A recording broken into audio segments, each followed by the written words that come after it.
Angel also you were emailed you. That was you.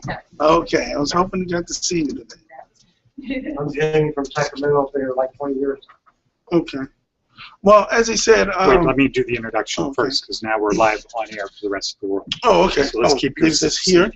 Okay, everybody, welcome to Larson Training Centers Presents. This is our speaker for today, Dr. Stephen Taylor, and he has a lot to share about overcoming adversity, his life story, where he started, where he is now, where he's going. We want to do what we can to support Dr. Taylor's efforts to advance, because he has a cause and a calling that affects all of the people that are students in the school. So Doctor will talk for maybe 20 minutes and then ask some questions, and please be prepared to participate. You will participate. That's part of the exam. All right. Thank you, Doctor. How you doing? I'm Dr. Steph Taylor. I come from a sordid past. I grew up in Philadelphia, Pennsylvania. Ran through Jersey, Delaware, New York, Puerto Rico, Florida, during the 80s, in fact, you know, and that was a very trying time in our country's history. But with that being said, I came from a multicultural background. I'm Puerto Rican and black, so I always had conflict with both sides of the family. So conflict was normal in our life back then. But what I'm here today to talk about is overcoming adversity, things in our lives that have made us take a change, or either the person we were with influenced us to make a change. But at the end of the day, it was still our own, what would you say, we decided to do what we did. Or you may have gotten in trouble by being in the wrong place at the wrong time. I myself was in the wrong place I was at the right place at the right time, I believe. But I did get in trouble in the past when I was younger, but as an adult, I got in trouble with Las Vegas Metro and the DEA and everybody, all the alphabet soup. But what happened was we got railroaded. You know, we were trying to make a change, and things happened with the people that was in charge. They got themselves arrested, and they were actually officers, and we got the book thrown at us. With that being said, that's just my story, what happened with me. But like I said, I did get in trouble younger. Okay, but since then, I never, I did drugs when I was younger, teenager. And, you know, I'm glad I did it young, because a lot of us, when we become adults, we end up losing everything that we worked for. You know, we lose our family, we lose our friends. And those are the things that we have to keep in mind, that we're trying to fight to get back. It doesn't come overnight. And I want to stress to you, don't beat yourself up if they don't believe in you. You have to believe in yourself first. Okay, that's the number one thing. Do it for you. Don't do it for everyone else. Okay. Another thing what I like to talk about is I went to an AA meeting. I went NA and AA. It wasn't required. I did it one time in my whole life, and it just wasn't for me. But I did take their structure with me. I changed the people, places, and things. I really did. I moved from Philadelphia out to the Bay Area to go back to school. My grandfather was teaching out there. My mother had already moved out there. Okay. Actually, I lived in Oakland. Okay. And my mother was in Berkeley, and my grandfather was teaching at San Francisco State, professor of English Lit. Now he's at Northeast University in Boston. And when I changed the people, places, and things, it was like I could be me. I found me. I like to be a nice, laid-back, humble person. But back east at that time, you couldn't be, because if you was that way, you're going to get ate up. You was going to be put, you know, part of the rat race, and, you know, you just didn't want to be in that position. You'll be a hostage in your own house, your own community. And, you know, what I did in the Bay Area is started doing a lot of civil things, you know, organizing, getting people to, you know, help us fight and take back our streets, take back our communities. I did a lot of work with the ex-offender community, you know, because I was an ex-offender from the past, and I knew the doors that was closed to me. I had the experience as a union carpenter, but I could never get work outside of the union, because why? That F was there. That's all they cared about. They seen that F and they was like, oh, felon. Oh, they didn't even ask what it was for. They see your application, and as soon as the receptionist see, yes, you've been in trouble, it goes right in the trash. Okay? Now, I encourage everybody to always tell the truth. Because you may say, well, I just need a few dollars, a few checks to get on my feet. But then what happens is, when you lie on that application, it's put into a system now, a database. Okay? And then they know that you have lied on the application before. Just like if you fail a drug test at a school, it becomes a part of a database. They have a history of everything you've ever done as far as employment. Okay? What I do myself is I have a safety consultant firm. Oh, let me back up. After incarceration, the doors were closed to me. So what I did was I went back into the union, okay, and I started making money, great money, and I was at the Northern Nevada Restitution Center. Okay, not putting anyone down, but it was the worst place in the world. It was a great opportunity. But the staff there was so upset that I was pulling in $52 an hour, and I'm an inmate. Okay, so if you're at one of these facilities, always remember, you have to rise above, above all the nonsense. I mean, every day after working 12 hours in that sun up in Reno, I had to come in and scrub baseboards. Okay, when there was a facility of people who didn't even have to do that kind of work, but they were trying to push me to mess up, to go back, and they look at my appearance and say, oh yeah, we can push his button, and we're going to make him snap and he'll go back in. It didn't happen. Because I knew I was this close to freedom. I didn't mess with any women while I was in that place, because you go out to work. I was too afraid to go back. My biggest fear was losing one of my parents or a grandparent or one of my children while I was incarcerated. That was my worst fear. And I think I stressed over that more than anything else. Okay, but what we have to do is realize with an attachment to our name, we have to put other initials behind our name besides that F or that, what is it, GM, gross misdemeanor, or misdemeanor, or all those initials. We want to supersede them with bigger initials. Certified safety and health practitioner. Let's go with a BA, a master's, a PhD. They'll see all of that and get confused and say, whoa, what is all of this over here? Okay, they don't want to talk about the F anymore. They want to say, how did you do it? Excuse me. How I did it was, it took a while, but I stayed dedicated to it. Classes here, courses here, wherever I moved where the work went, okay, is where I took classes. I took classes all the way from Temple University to Pima Community College, all the way over to the Bay Area, over at Berkeley, UC Berkeley, all the way back to Bethlehem, Pennsylvania, where I obtained my master's and my PhD through Grendel University. Now, online universities, if you're going to use them, please make sure they are accredited. If you got questions after, I will tell you how to check on these universities. But they are credible, and their degrees are recognized all over the world. And that's something you might want to think about. It may be expensive on the front side, but we really don't have, the income to support getting a student loan. Okay. Now, what I also want to talk to you about is the things that I've done here in Nevada. And I've been here off and on for 19 years. And the furthest I would move was back to the Bay for work, or up to Reno and Sparks to work up there, and then I'll come right back home. It's hard for me to leave a place that I can't get a meal at 2 in the morning. Sometimes I get up hungry and I'll go. But what we have to think about is helping one another. You have to have a united front.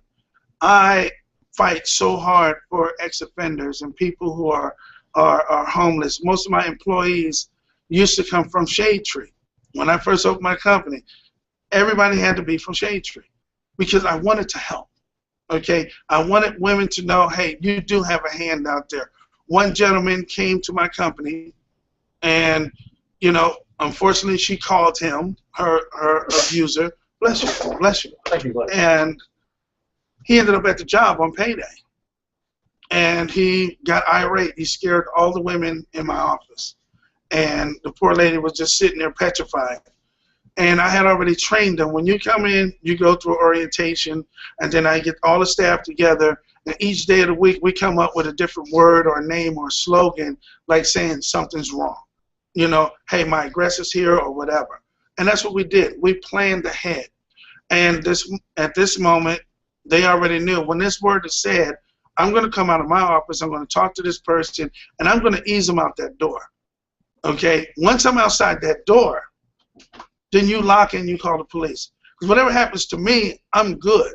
As long as none of you got hurt on my watch in my company. That was my biggest fear.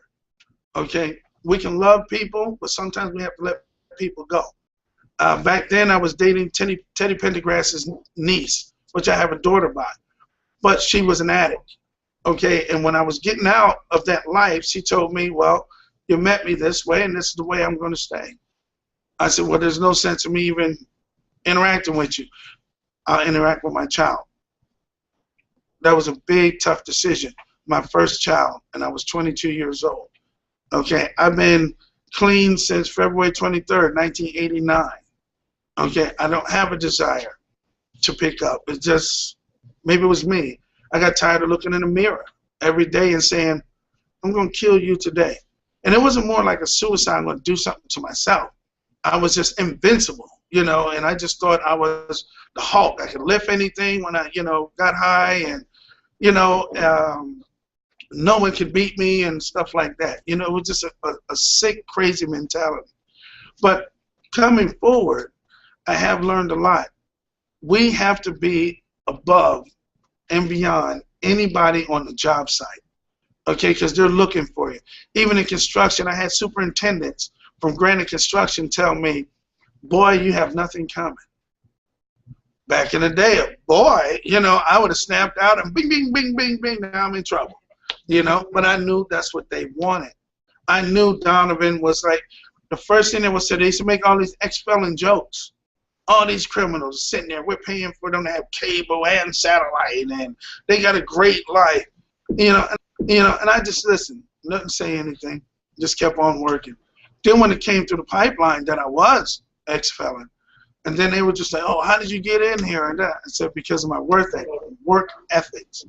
I said, you would have never figured that I was the way I work, right? So now you're one of the hardest workers around here. I said, well, okay, thank you. And that's what I did. I pulled 712s. When somebody didn't want to do pour watching slabs and form walls being poured, I would do it. Okay, I would do whatever it took to keep my job.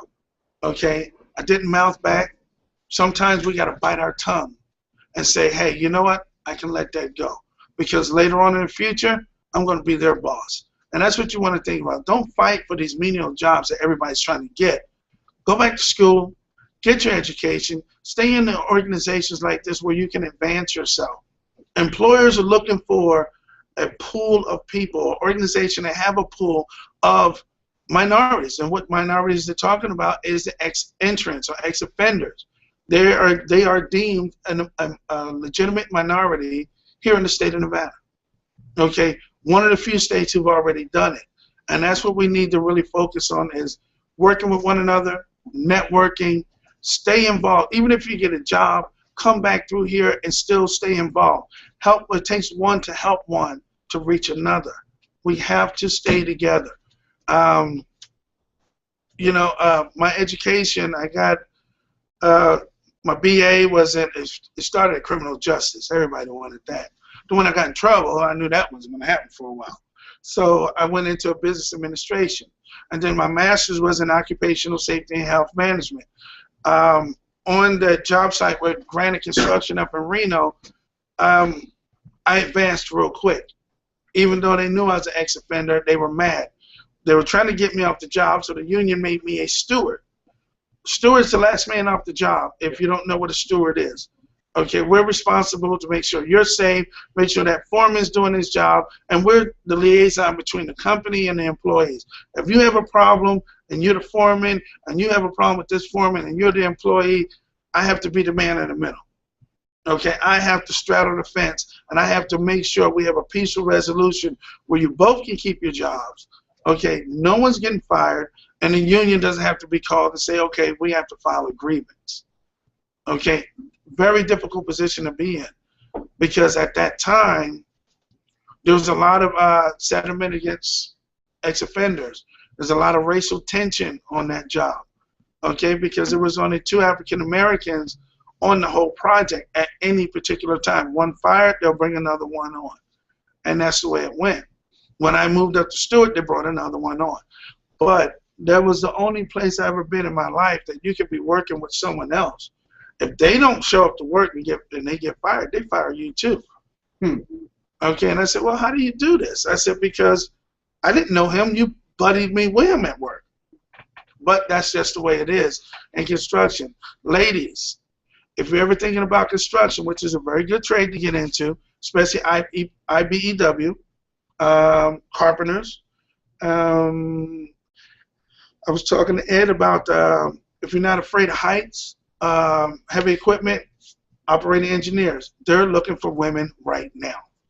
Okay, I think I gave Ed a sample test. If not, I'll bring him back another one. It's a sample test. The problem we're having is getting people to pass the math. They don't care if you're an ex-offender or not. As long as you can do 6th grade math, they will accept you in their apprenticeship, and that starts out at $18.50 an hour. 9 times out of 10, the first 2 years, you're going to be driving a forklift. Not even a dozer or anything like that. You'll be taking classes to learn these other things, and at the end of your apprenticeship, you will know how to drive one of those cranes that sit on top of a casino. Okay? The likelihood of you doing it, slim to none. But do not let them scare you thinking that, oh, you're going to have to go up in the crane next week and you're afraid of heights. Okay? Because by that time, you can pay me $97 an hour to $107 an hour to start to operate one of them. You know what? I'll get over that fear real quick. Okay? I will get over that fear. Biggest misconception. Oh, brothers are afraid of heights. And I did scaffold for 7 years, brand scaffold. They said, oh, you stay down here and you do this and move this. I said, where did y'all get that from? Oh, it's a known fact. I said, I'll tell you what.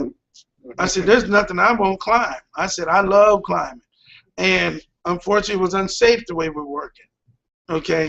And always be safe. Anytime you can, be safe. And if they want you to do something unsafe on the job site, you know, they do have the whistleblower. If you call and say, hey, this is unsafe, yada, yada, yada. Okay, 9 times out of 10, they're going to know it was you. They're going to try and fire you. Yeah, OSHA will fight for you, but by the time you get your compensation from them releasing you because you blew the whistle, because it was an unsafe practice, you're going to be broke and destitute. So my suggestion would be to say, hey, I know you want me to do it.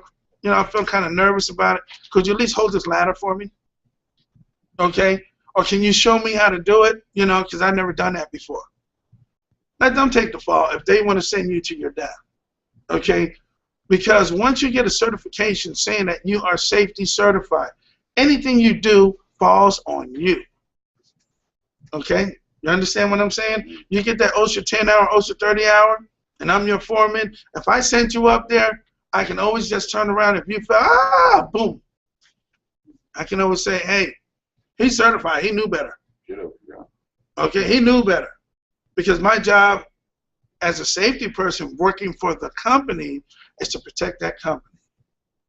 Okay, that's my job. Would I do it? No. Okay, so I have been the sacrificial lamb for many people. Because I'm the first one to say, no, they told me to send them up there to get it done. And if I'm culpable just like they are, then so be it. I did what they told me to do. Okay. Me now knowing safety and, you know, getting injured on the job at Granite Construction, like I said, I moved up quick. Somebody I thought was my friend really wasn't. Dropped a 7-pound Doka clamp for a form. It holds form walls, Doka forms.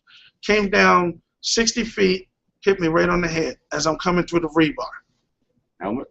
No. No helmet. Because we couldn't squeeze through the rebar with the helmet. It was the big fat ones. Yeah. And you try to squeeze through and wiggle. I fell off a 4-foot parapet wall, fell onto a slab, hit the base of my neck, flipped down another 4 feet where the tracks was going, and fell onto a cutting table where they had sawhorses, and the guy was making a cut. I didn't get cut, though. But I had loss of memory. I was raising my 2 sons by myself. Okay, I was in the hospital, 3 bulged discs, 2 down here, torn rotator cuff. And if you told me your name today, I had to write it down on papers and put it somewhere in my house. And sooner or later, I'll come across that paper. Okay, and I'll remember your name and your number.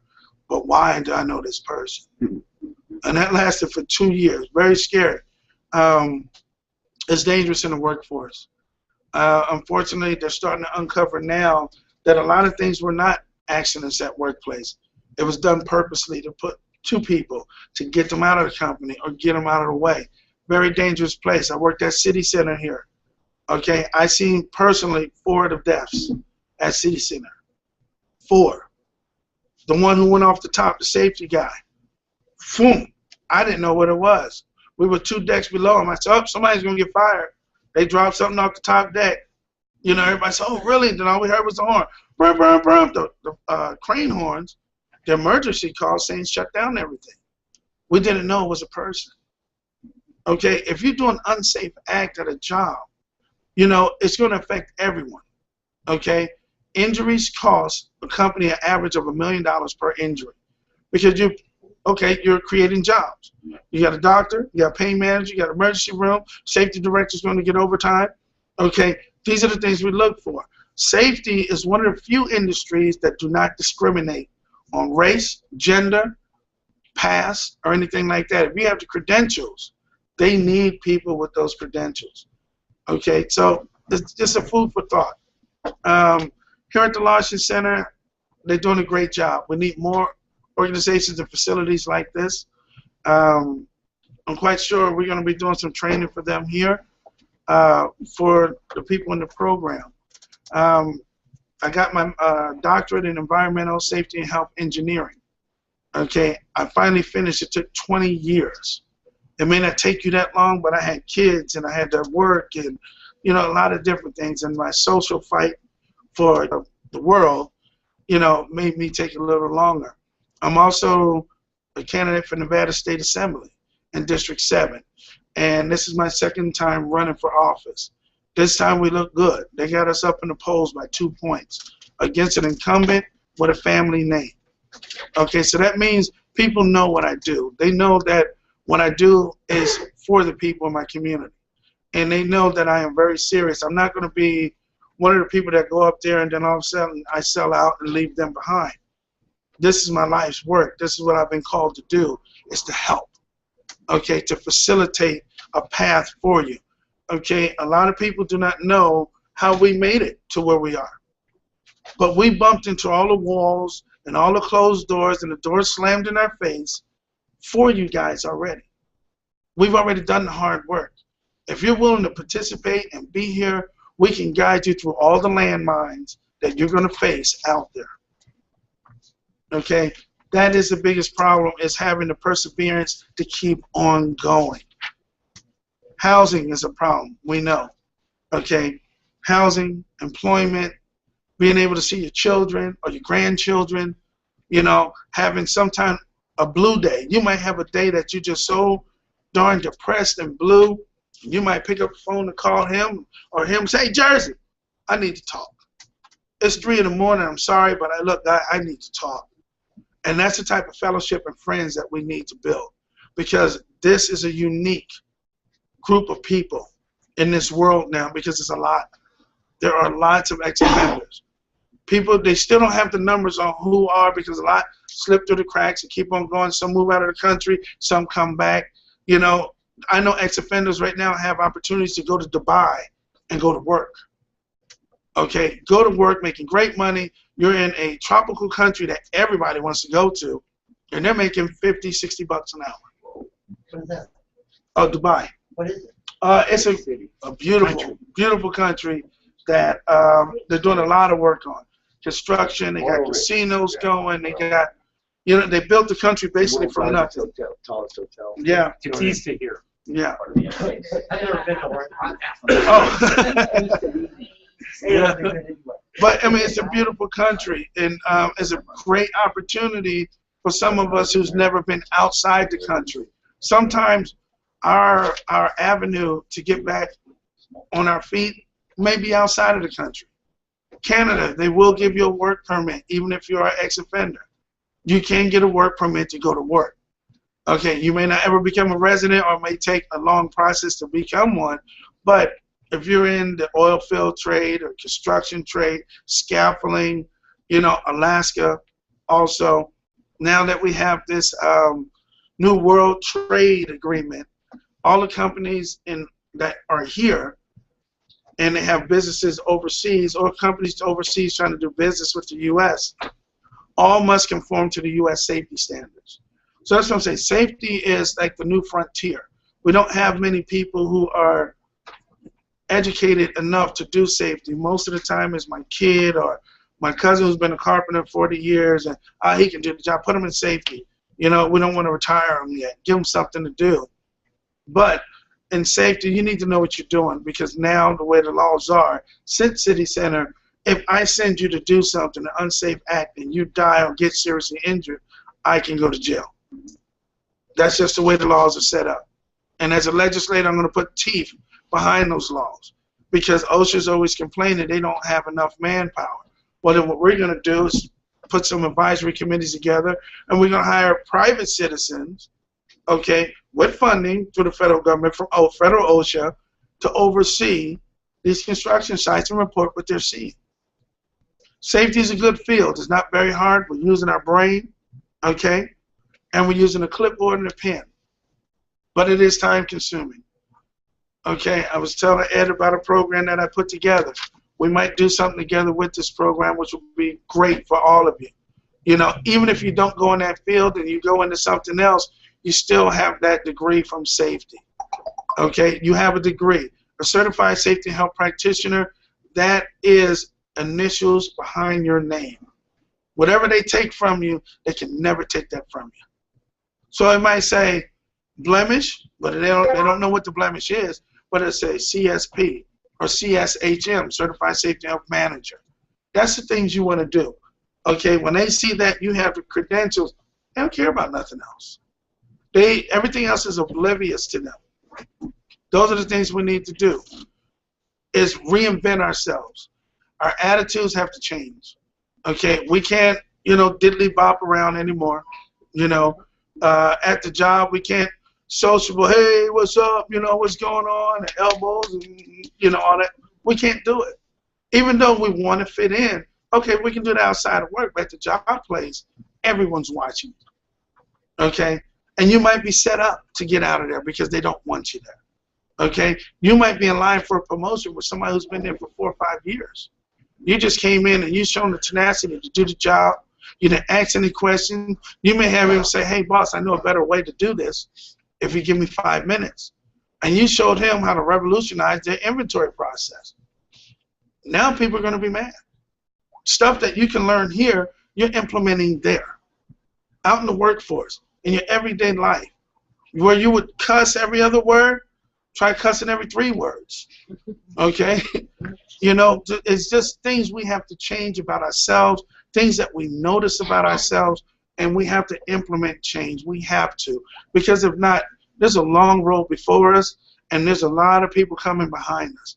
They're locking up people in mass numbers. Okay? Mass numbers. Okay? And modern day slavery is the prison system. They don't care what color you are. As long as you're indigent and you come from a sorted background, you are a candidate for that farm. They have private industry right now. I'm representing 3 guys. I'm doing up their case because they were exposed to toxins working at the Shelby Cobra plant. Okay? Fiberglass. They're grinding fiberglass. No respirators. No HEPA-filtered respirators. When OSHA was called on them, they held OSHA up at the gate for 3 hours.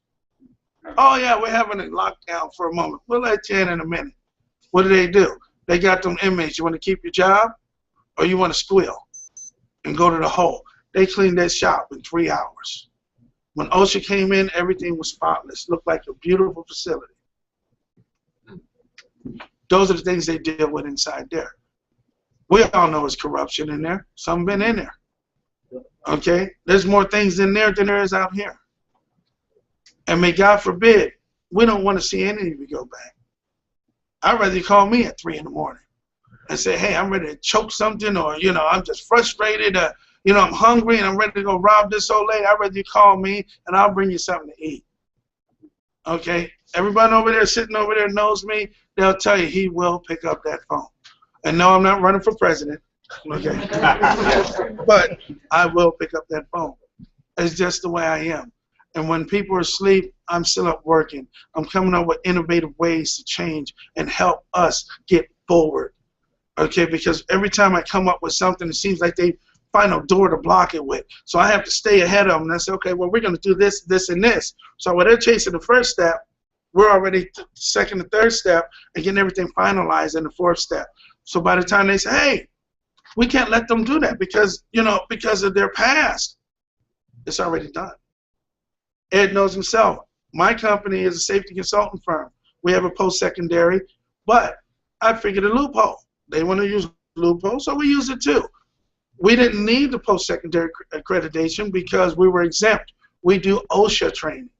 They could not stop us because no one's qualified over there to look into what we do. And when they did look into it, federal OSHA says, he's a PhD. What are we going to bother him for?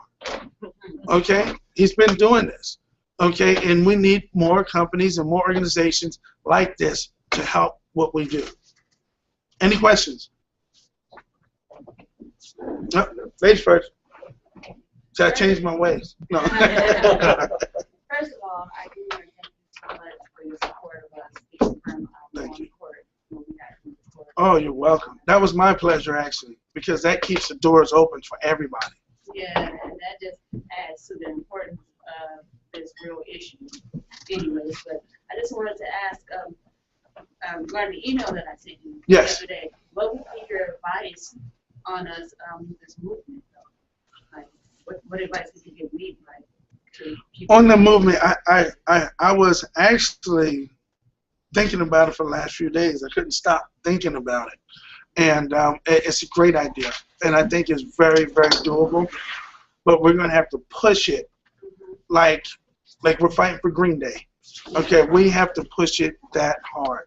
And we have to have people who are dedicated to it. It's going to be long hours, maybe not out there, but at some desks and at computers, and everybody's just, we have to create a movement, okay, like the women's rights movement, like the Latino movement, like, you know, the civil rights movement.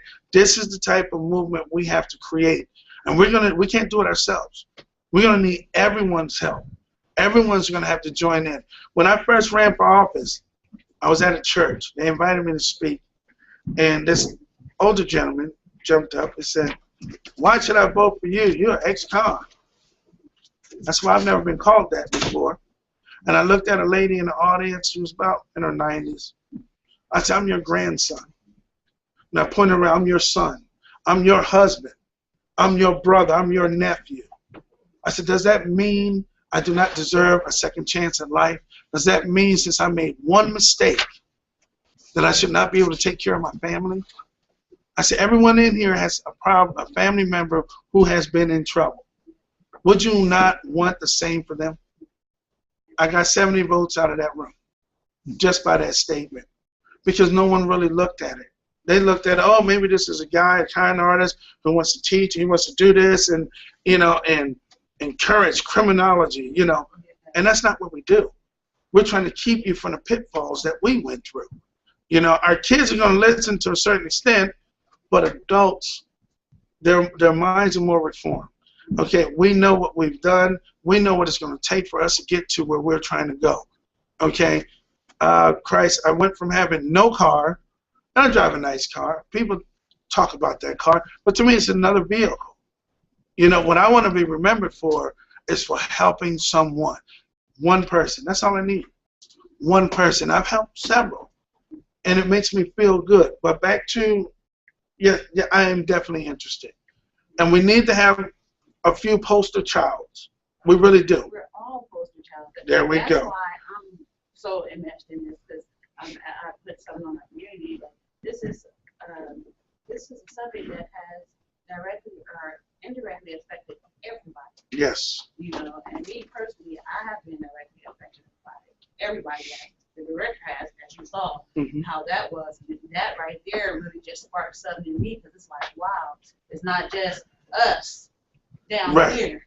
It's not just us. People, Right. yeah, it's people like the director that are not way down here. It's not just us. Right.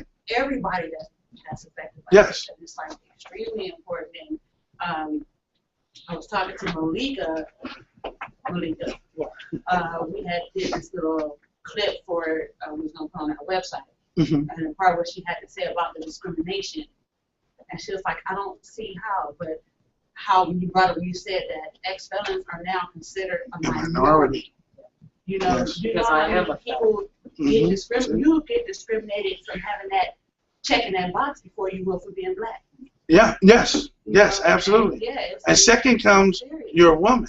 Yeah. That's the second thing. They still don't pay women equally as they pay men. In the construction field, right? That's right. They will not. Las Vegas Paving is one of the biggest ones that'll do it, and they'll tell you. So, Yeah, I was out at City Center for 18 months there as a pre-apprentice for F. Rogers. oh, As an okay. insulator. And I seen a lot of that stuff you're talking about out there. I mean, they covered a lot of stuff up. Yes. And I was kind of fascinated when they brought in the federal OSHA and the regular OSHA. And I was kind of fascinated by just how much goes into the inspector, you know, and the safety stuff. And Mm-hmm. are you going to have a program Yeah. on something like that? Yeah, Ed and them is going to be handling that. And yeah, we will be doing safety classes so that this That's way kinda you're fascinating aware. by that. That's Even right, if my you don't question go was- in the construction, if you're not in a particular trade, if you're in any kind of construction, at least you know what the other trades do, and you'll know how they're being unsafe to protect yourself. The other thing, you know, like with me, I was in a pre-apprentice. I don't have high school diploma. You know? Okay. And at the end of the 18 months when they shut down Ashland, I was supposed to go for 6 I was on months. Echelon when they I shut was it down. supposed to go to Ashland next, and they told me, you know, since I don't have a high school diploma, they gave me the option to go down and, you know, take a GD test to get into the actual apprentice program, and they only gave me one chance, and I flunked the test. One so I mean, chance. it put me instantly out of work. You know. Wow. Wow. Well, you're getting that now through here, right? Are you You trying? know, I'm you know, working to better myself on that. Okay. You know. Okay. I was just wondering, where could we get a notion card for little or no money? Oh, right here? Right here? At Larson Yeah, Center. Thank you. Yes. You're a good man. That's a good name. I'm the Ma'am. director. Well, just give you the You were purse. saying something about you got some ladies from Shade Tree. I was at Oh, Shade yeah. Tree. Oh, you was at Shade Tree. Okay, I was hiring then when remember Sylvia was there? Yes. Yeah, I used to get all my people through Sylvia. She was hiring, and I guess the job coordinator who was there. Yeah, and I used to come visit there, and then, you know, I like to interview people because I like to read their energy, feel how they're, you know, how we connect. Because when I hire for the company, it's more like it's a vibe that I feel from people, and I need to make sure all of them are going to vibe together and work together. I don't want anyone ever coming in our company saying, I want to upstage this one. I got to get this one out the way. I got to get him or her out the way. We should work as one unit, just like the school. Even though they're the administrators, y'all are all one unit. If this place fails, crumbles, or, you know, someone left a lit cigarette on the floor, everybody should be jumping on that floor to get it. Okay, because we're all one. We're working together. And that's what I look for, unity. So that this way we can all mold and, you know, like my campaign team. We have a lot of people come in and out, but I have a core that these people get together and they work hard and they work together. And I'm thankful for having them. And what kind of company? Oh, it's a safety consultant firm. What we do is we do safety programs. We do emergency exit and egress programs. Like for here, I would do a path. Find, like when you see on the wall, we are here, and this is your travel mode to get out of the building. Then you would meet across the street at the parking lot, get counted, and don't leave the site. We'll do a safety program where each company in construction or general industry, like existing companies and buildings, we do safety audits.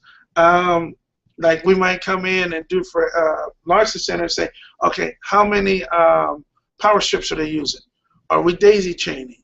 You know, how many lights are not working? You know, that type of stuff. is the structure that it's sitting on, is it giving? You know, is a type 2P gravel under there? How long is it going to last on this foundation before we have to move it 2 feet over, or, you know, stuff like that. And then construction companies call us, and we'll go out and do safety audits. We'll watch their employees work without the employees know that we're watching them. We'll take video, do a report, submit it to the company. Okay, it helps them keep down on their accidents. So it's accident prevention, but, you know, it's also, a lot of people think it's intrusive, but if that company wants you to go home at the end of the night, safe to your family, okay, and want to keep you around, you know, for some longevity with the company, you have to be safe. And that's what we do. We give out OSHA training and stuff like that also. Oh, let me add this. There is an OSHA 10-hour for road work construction, okay? What you would get if you're going to do flagging and stuff like that. That's another training we offer. We're the only one west of the Mississippi that offer it. I'm also one of 17 trainers that can go outside the country that can train the OSHA standards and the U.S. safety standards to anybody else out in the world. And there's only 17 of us in the country. So that shows you that how many billions of people on this earth? A lot. 4 billion. Okay, so that means we're not going to touch everybody. There's a lot more people needed in this field. Lots. Remember, it doesn't discriminate against you. It's good pay, and it's very rewarding. And I felt good at an accident investigation in Pahrump. I got to tell you this. Me, ex-offender. I got called, our company got called because we're supposed to have a 24-hour accident investigation line. You know, we since moved the office and we got flooded, so we're still looking for a new location. But what happened was we got the call. And I called everybody. They were beating me up to Pahrump. A guy had apparently cut off 4 of his fingers on a night job, which they shouldn't have been working at night. They were working at night because they didn't have the proper permits, okay, and they were doing underground storm drain. So the guy was making a cut and cut off 4 of his fingers, right here, boom, right across the hand.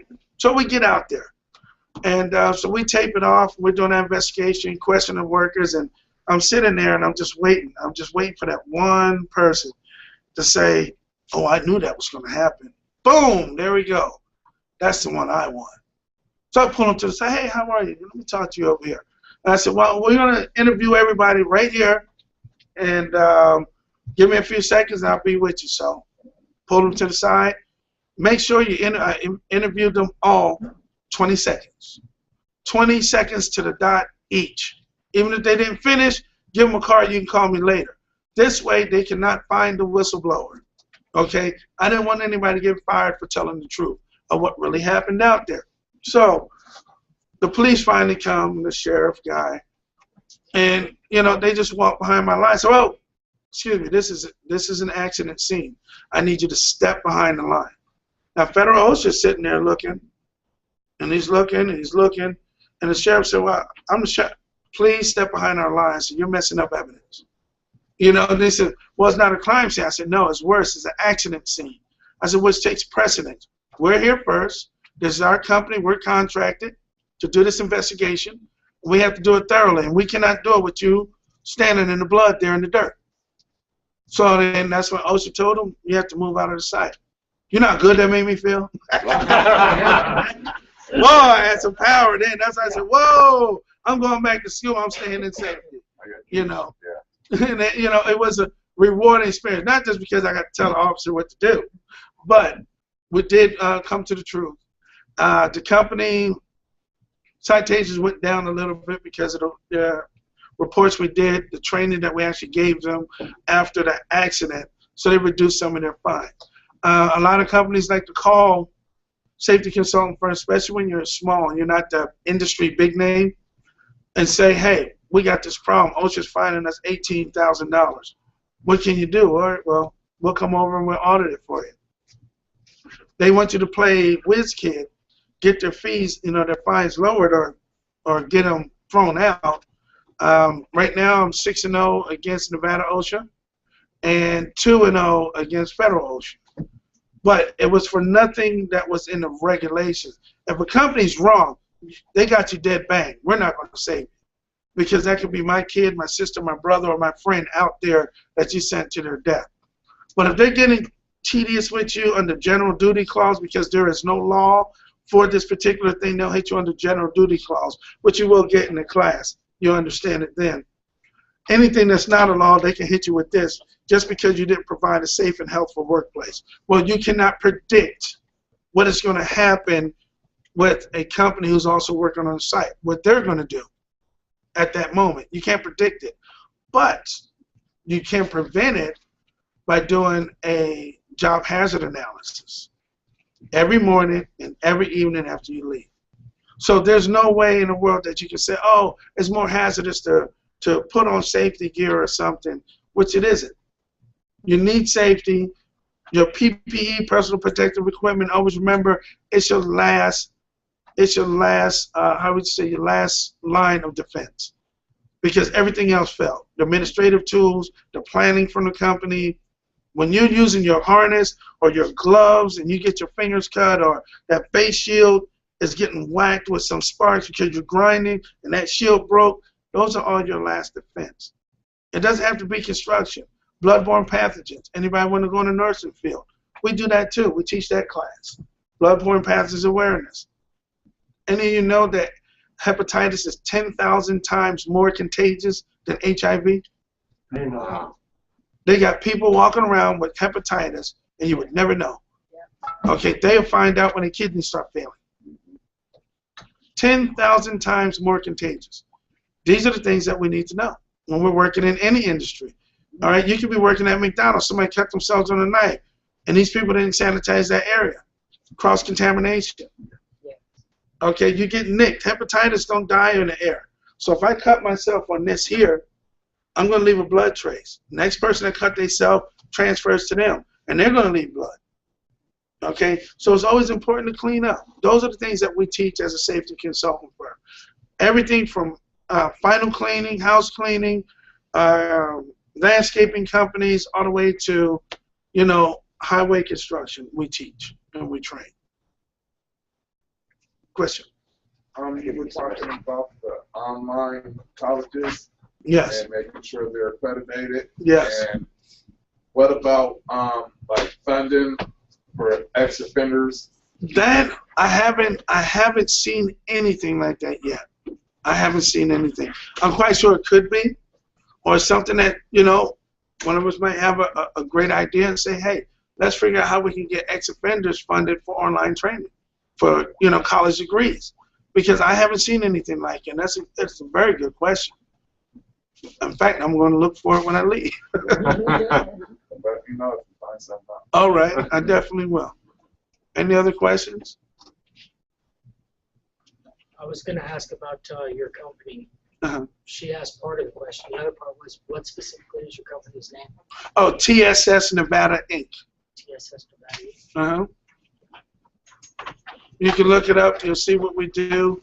When I started the company, I didn't have the money to pay somebody to build a website, so I learned how to do a website. I built it myself. Okay? Most people who are entrepreneurs, and that's another thing you guys need to keep in mind, by having that ex-offender or ex-entrant title behind your name, you want to look into becoming an entrepreneur. Yeah. Okay? It's going to be your safest, best bet. Yeah, your own boss. Right, because then they can't discriminate. When you incorporate your company name, okay, the only way they're going to sit there and track you down is if they pierce that corporate veil. And why would they want to if you're really not making that much of a fuss? Now, when you get hired and you got money in that corporation, hire people to do what you cannot do. Then you can step back and you can oversee. Only thing Donald Trump said that I like. No, he's all right. Donald's all right. But it's a true fact. You know, unfortunately, sometimes we have to hire it ourselves, like a chameleon. But if you have a service or a product to give, entrepreneurship is the best way. DBEs, they can come back and take that from you. Okay, they can take restitution. They can take, DBAs. They can take restitution. They can take, child support. They can take all the money out of your business account. Happened to me in Reno because of child support. Had a trucking company, and they took all the money out of the accounts, shut me down. I had to go and get money, borrow money from some of my brokers to get back on the road. But I got smart then. That's when I incorporated. Okay? And when you incorporate, I'm quite sure, you know, there'll be somebody around to help you. Ed is definitely going to be around, myself if y'all need, if he can't do it. You know, there are things that, you know, I know he can teach you because, you know, his background is great. But, you know, there's little things that I've learned along the way. And if you're going to do a business, incorporate it with the Secretary of State. It's the safest bet. Then this way it gives you time. You know, you have tax breaks, you have tax credits and all this stuff. I was talking to Ed about how a lot of companies they want to hire ex-offenders and they want to get that rebate, but they don't have anybody who knows how to do the paperwork. So maybe that's a service they're going to offer to them here through the Larson Center of doing all the paperwork, because they get a huge tax rebate. And everything that they give you as far as equipment and stuff is all written off or they're being reimbursed for the equipment. If a company gives you a laptop to do your job, they get reimbursed for it. OJTs, on-the-job trainings, are great. And most of these organizations, there's money out there to pay the organization who's fronting it, and their monies are going right back to them, so it's not hurting them to give you an opportunity. It's just that when you get in there and get that opportunity, kick the door wide open for everybody else here. Okay? Don't lock it up and say, oh, I got me a job. I don't want none of them in here with me. Close the door. You know, no, open that door wide open. Doesn't matter what color, race, gender, you know, whatever your religious belief, open that door for everybody else. Because what I did was I opened a safety field to everybody else. 3 people branched off from business partners. They didn't have the same ethics. I argued with them about getting drunk the night before. They come in smelling like liquor. I sent them to school. None of them finished. None. Then someone came and told me, sometimes you want more for someone else than they want for themselves. Okay? And Ed and myself and Shannon and Carlos and Sam, we go through it all the time. You may see someone with great potential, and wow, I can help them get to here, you know, but it's not what they wanted. It's what you wanted for them.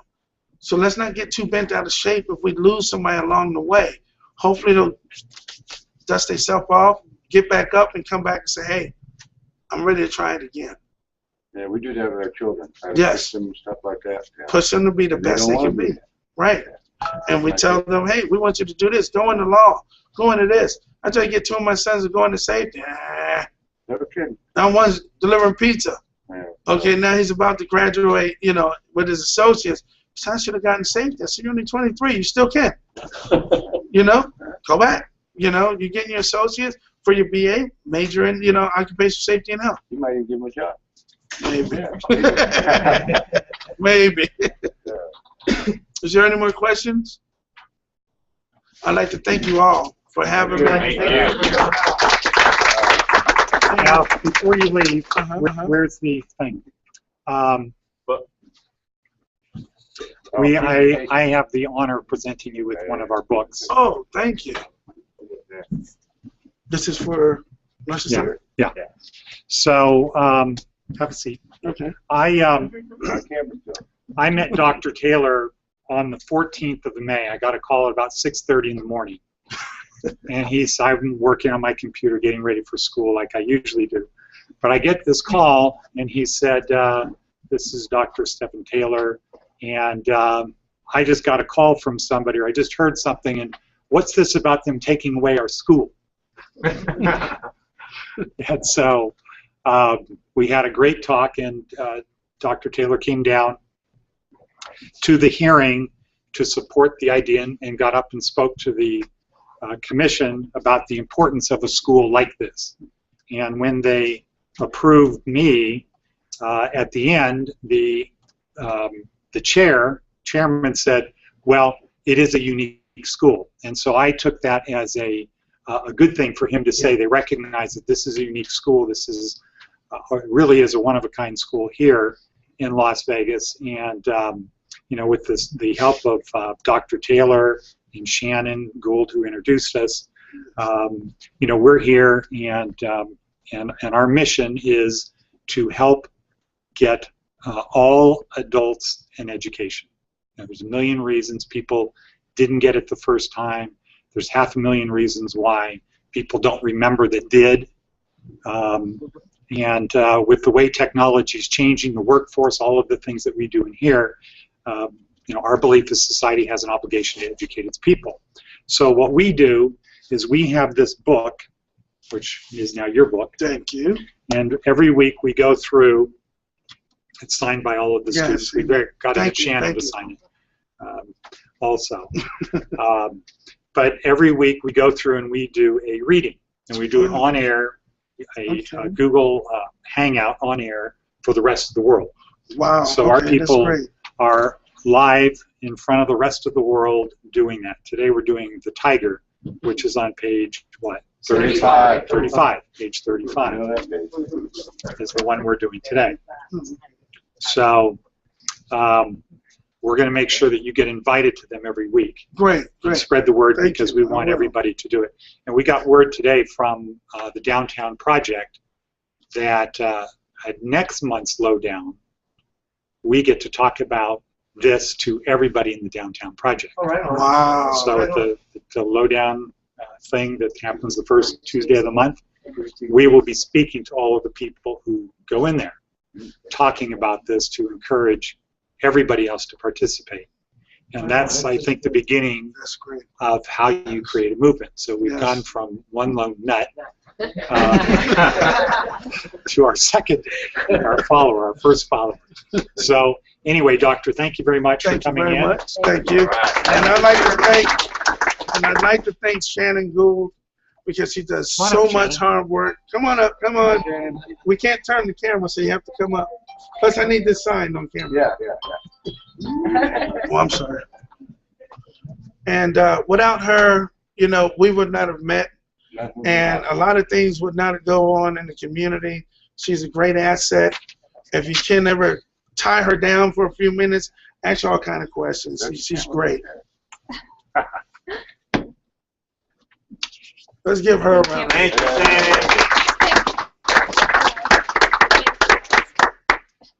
Thank you. Very busy. I need to take a minute.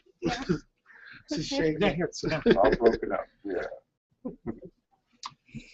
Okay, so that concludes today's presentation. Is there anything we can help you with your campaign? Well, it's hot. It's hot. It's hot. But we're out there walking this weekend. If you have an hour or two to donate, we got waters. I do have some rides to come and pick up people and drop them back off. Normally we'll end up back at my house for hot dogs and stuff like that.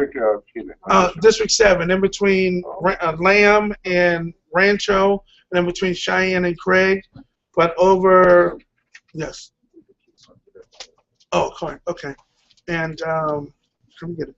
And we also have a part above Craig, in between Craig and Lone Mountain, in between Decatur and Jones. We're in that area. And below on Martin Luther King, we drop down to Cary and go over to Craig. So it's like a broken arrow. So we'll be canvassing? Yes, if you can. Just let me know. Okay, great. Thank you. Thank you. And, it's a lot of things I want to do legislatively to open the doors for us, because they're closing the doors at a high rate for us. Like this here, I was so upset when I heard about Ed's situation. My blood was boiling. And I didn't mean to call him that early. I really didn't. Well, you need it. Yeah, but I had to because I couldn't wait anymore. And I waited, since 10 o'clock the previous day. I said, okay, it's late, it's late. I said, well, if he worked and he's going to launch, he's going to be up. I said, if he's like me, he's going to be up. He answered the phone with a clear voice. Hello? I said, oh, okay, good. But my thing was, we need more facilitators like us. We really do. Okay, because when they ask me, oh, why don't you cut your ponytail? Why don't you get rid of those gold teeth? Well, I got the gold teeth down south when I was 16 years old. Okay, in Louisiana, right outside of Tallulah on the mountain. Okay, and back then it meant something different. It didn't mean what people portray it to mean today. It was like, okay, well, your family had a little well-to-do, you're country folks, and that's just the way you are.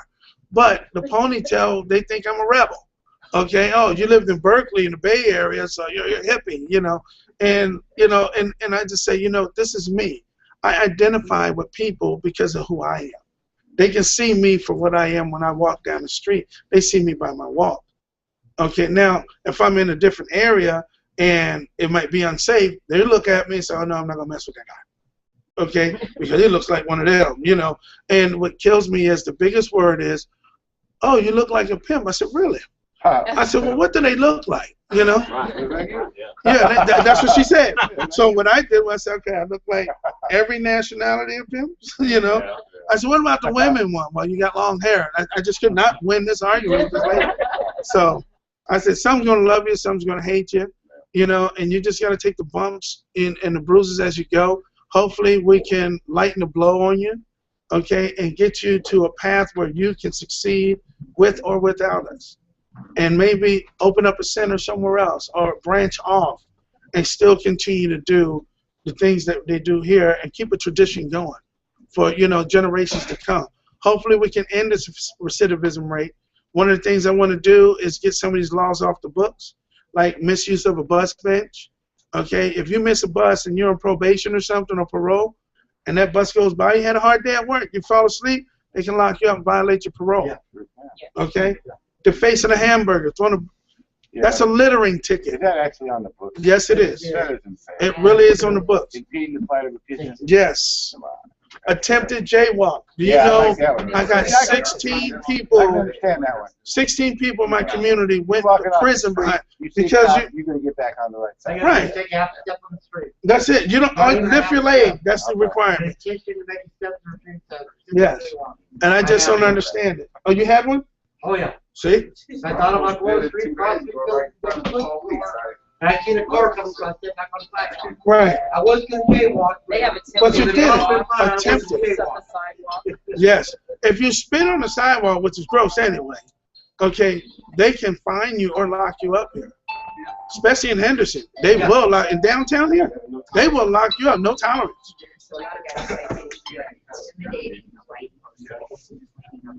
Excuse me?